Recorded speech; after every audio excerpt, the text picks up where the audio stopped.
Welcome back, everyone. Today we have one of the best, if not the best leader of the set 10 format, and that is Blue Black Usopp. Now, before we get into it, I do want to show off some new items that we got in the store. Some Mega Man Battle Network sleeves. These are for One Piece size. And we got a nice leather deck box, which I believe is Mega Man 4, Red Sun and Blue Moon. I really did enjoy playing the Legacy Collection last year. So I will put the link to our website down below. And if you do go to the website, remember that One Piece is a standard size game, so you will have to go to the menu and hit the standard size sleeves to find the right sleeve size. All right, now let's get right into Usopp. All of your Dressrosa character with a cost of 2 or more gain plus 1 cost. Opponent's turn, once per turn. This effect can be activated when your Dressrosa type character is removed from the field by your opponent's effect or KO'd. That KO is the most important part. If you have 5 or less cards in your hand, draw 1 card. The reason it's the most important part is we play a lot of blockers, and then when we block and we have 5 or less, we get to draw 1 to replace that blocker in hand, keeping our card advantage. Now, this is a very defensive deck. We want to go second with this deck. Forgot to mention that. All right, let's get right into it. 4 Corda Coliseum. Have to have that 4. Don't worry about having extra copies in hand. We have ways of cycling them out from our hand. So if your leader has the Dressrosa type, your Dressrosa type character can attack characters on the turn in which they are played. That's actually very important for early game. For early game, we need to rest our Coliseum for effects such as Leo and Zoro. And then in the later game, we have played like Kyros and stuff, so Kyros can come out, bounce a 5 cost body to hand, and still swing into a rested body, whatever your opponent used to attack us with previously. So it basically comes out with rush. It just has the condition it's not going to be able to attack the leader, which is completely fine when Kyros is such a massive body himself. We have one of the best new searchers, that is Leo. On play, you may rest your leader or one of your stage cards. This is one of the reasons you have to have stage. If you don't, you only get to play Leo on the first turn because your leader can't attack anyway, so it's fine to rest it. Otherwise, if you do try to play Leo later and you don't have stage, you're going to end up resting your leader, which is not exactly the most ideal. So look at 5 cards from the top of your deck, reveal 2 Dressrosa type character other than Leo, and then add it to hand. Place the rest at the bottom of your deck in any order and trash 1 card from your hand. That means you don't have to just trash any of the 2 that you added. You could just trash your extra Coliseums if you did have them. Next, we do have 3 Rebecca. Rebecca is another searcher. Look at 3 cards from the top of your deck. Reveal up to 1 Dressrosa type card other than Rebecca, and then add it to your hand. Trash the rest.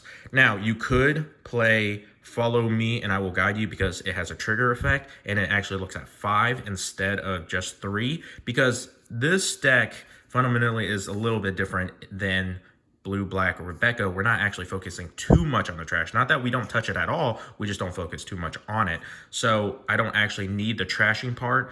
The only reason I play this over Follow Me and I Will Guide You is simply because it's an option for me to pull out of trash if I want to off of Frankie. And we'll get to Frankie shortly. All right, next we have 4 Ideo. Nothing too crazy, just a 2 cost blocker that's Dressrosa, so it's obviously searchable. We drop it out early if we don't have our searchers. So for example, on our first turn, if we go second and we don't have any searchers, we don't have Coliseums or whatever, we'll drop in Ideo. Your opponent's going to be the first one to be able to swing into you. You're only going to have 5 cards in hand at that point because you went first, you have 5 in starting, you drew 1, you play the Ideo, they swing. You can actually just sacrifice the Ideo, and then you basically protected yourself and then you trigger your leader effect to draw a card. Next, we play 4 One-Legged Toy Soldier. It's one of our 2K counters, but it actually does work later in the game as well because you may trash this character, give up to one of your opponent's characters minus 3 costs during this turn, which is really nice. We'll get into when that actually triggers. Next, another one of our 2K counter is Bartolomeo. It is one of the best cards, 2K counter and blocker. So that is basically all that it is for. And we could also play this out with Frankie. Next, one of the new Dressrosa. Now, all the stuff in this set is like essentially both. This deck is like only like 20 bucks, maybe, like not even to make, which is incredibly, incredibly budget. All right, so back at it. This, when attacking once per turn, draw 2 and trash 1 card from your hand. Now, that's another reason why Coliseum is so important. You have Coliseum out, your opponent has a rested character. You play this immediately, you immediately get a +1. You draw 2, trash 1.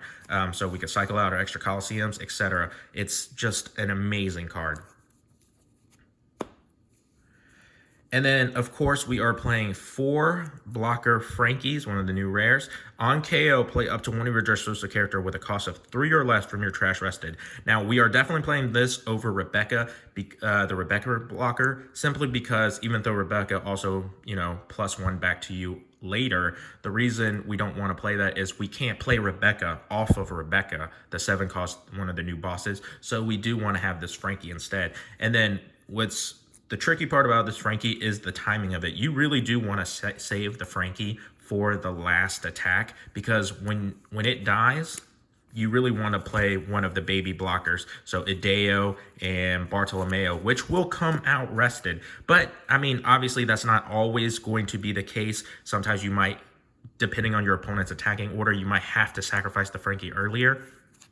And again, that is the only reason I play stuff like Rebecca over Follow Me and I Will Guide You. Simply because if they do that, I don't have the option to play the blockers, because they'll just die anyway because it comes out rested. So instead, I would rather search for play a Rebecca and search, or play a Leo and search. The only reason it's not like always consistent with Leo is maybe I already played a Leo on my turn and my stage is already rested and I swung with my leader. So that's why we have Rebecca. All right, so 4 Frankies. I only play 3 of this Zoro. Some people max it out on 4, say it's a must-have. I don't feel that way. You may rest one of your Dressrosa leader or stage cards, KO one of your opponent's character with a 4 or less, than trash 2 cards from the top of your deck. So a lot of the black stuff is just, trash from the deck. Again, we don't care too much about the trash. We'll be guarding the stuff that we want in trash and getting them in there. But people obviously play it for the KO 4, which I don't feel like is, too demanding right now, especially now that Dofi is going to be a hit on April 1st. I don't see this coming up as often. Obviously, it does still come up, which is why I play it at 4. And it's especially nice if my opponent, plays like little bodies along with, if they go wide. When I play like Rebecca and I play this as my 4 cost, I get to bounce something with Kyros and pop a 4. It's actually amazing. So I have it at 3. You can play it at 4. Next, we have our last 2K, which is just 3 Sabo, making this an 11 count 2K deck. I really wish I have the room to max it out at 12, but we do draw a ton, so I don't really have to worry about that. Now, if your character with a base cost of 7 or less, which remember, all our cards in this deck are actually base 7 or less. We get a +1, but the base is 7 or less. So this actual effect is always active. A character other than Sabo would be removed from the field. You may return this card to your opponent's hand instead, which is basically a Tashigi, one of the new super of the set. Your opponent will have to take out this Sabo with whatever effects that they plan on doing before targeting anything else. And because it is a 4 cost, we can play it as the 4 cost off of Rebecca, which is really nice if we wanted it. Now, I gotta say, this hasn't come up too often. I just like having the option, plus the fact that it is a searchable 2K. Now, if you want to, you could also play this 2K Gyatz. On play, up to one of your Dressrosa character can attack the active character during this turn. I don't feel like this is too necessary. I think this would actually come up more than this. This is like, you drop your Kyros, your opponent, held back their attack knowing that Kyros is coming out. You can drop this and then swing Kyros into whatever. But the reason I don't like using this is simply because we're going to use all our Dawn playing the Kyros on that turn anyway. So we're not going to be able to attach too much, and the attack isn't going to get much bigger than the 9K that he's already set with. But either or, test it out yourself. Me personally, I like the Sabo. All right, now this is something that not everyone is running. I just felt like there was a gap in my turn 3 where I'm at 6 Dawn and my board is starting to fill up with with searchers. And a lot of this deck is like playing over your stuff, and I don't like that. I feel like it's a waste of cards. Jozu is always a great control card, so I felt like this was a perfect thing to just toss in to fill in that gap. So like say I played like a Leo or Rebecca, whatever, and they're basically done on board. I'll basically be playing over them once I get to my boss to go wide. So I like to bounce it back, use it as a card in hand just to guard with. You do have to be careful because remember, if you do get too many cards in hand and then you start sacking your blockers, your Usopp will not go off because you have more than 5.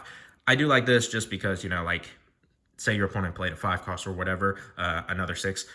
This bouncing it and then you getting to play your searchers again is just really nice, making it a little piece for consistency, power, and control. So obviously, I really love Jozu. I feel like 3 is fine just because the deck draws so much.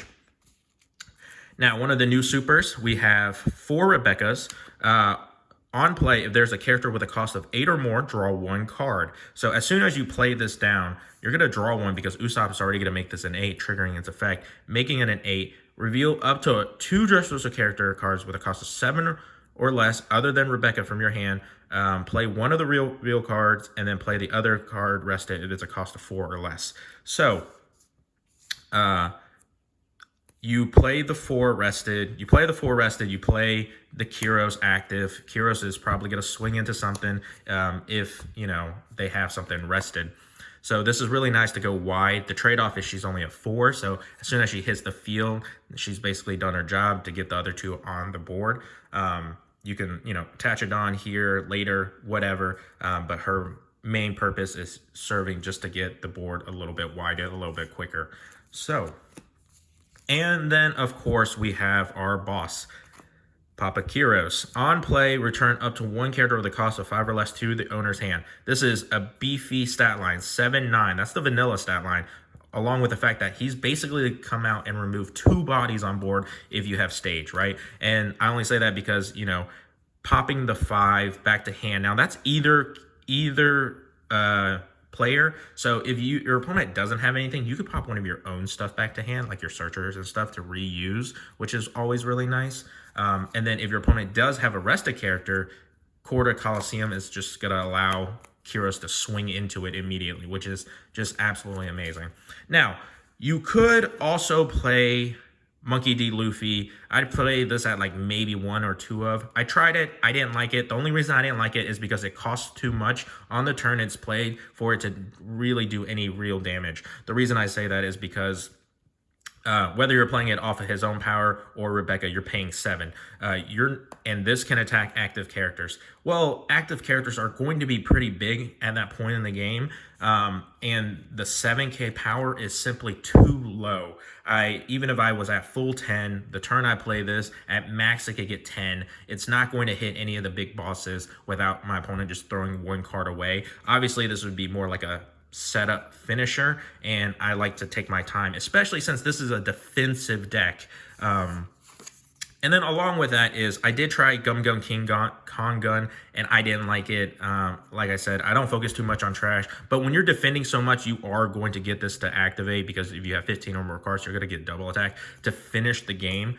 Because this deck is so defensive, I don't feel like I'm in a rush to finish the game. So I don't actually want to play this. It feels like a brick in hand for most parts, and I don't like having the bricks in hand because I want to be able to counter as much as I can to keep my hand at like 5 and lower, so that I always have Usopp's effect to always just +1. And then finally, we have 2 Gum Gum Red Rock. I feel like 2 is a good number. I haven't had any real problem seeing it simply because of how much cycling we do. I mean, obviously there has been games where, you know, we played Leo, etc., and just put them on bottom. Hopefully, you know, Kyros is enough to just beat over whatever your opponent comes out, protect Kyros with your blockers, etc., and then, you know, just swing into it. But for an easy removal, obviously Gum Gum Red Rock. And because it is like an even play of 6, we still get to play a lot of our blockers, our searchers, which is why the combination of the lower cost is just so amazing. So obviously we could like mix Gum Gum Red Rock with like a Frankie or something, or, you know, like mix like a Leo and a Bartolomeo, or play like a Deo and, you know, the searchers. The lower cost is just an amazing engine. And I really love this deck. So a lot of the stuff that you need are the cheap supers from this set. I think these are only like $1. These are like maybe $2. And then a lot of the rest is just bulk. So I think everyone will really enjoy this. I will do some gameplay videos to show it is a little bit more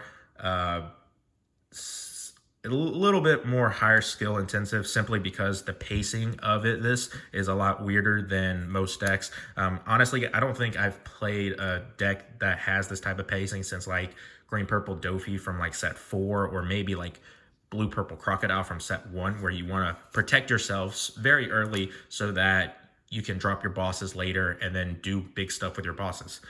But let me know how you guys like the deck profile. Comment what you want to see on the channel. And don't forget to like, comment, and subscribe. Thanks for watching.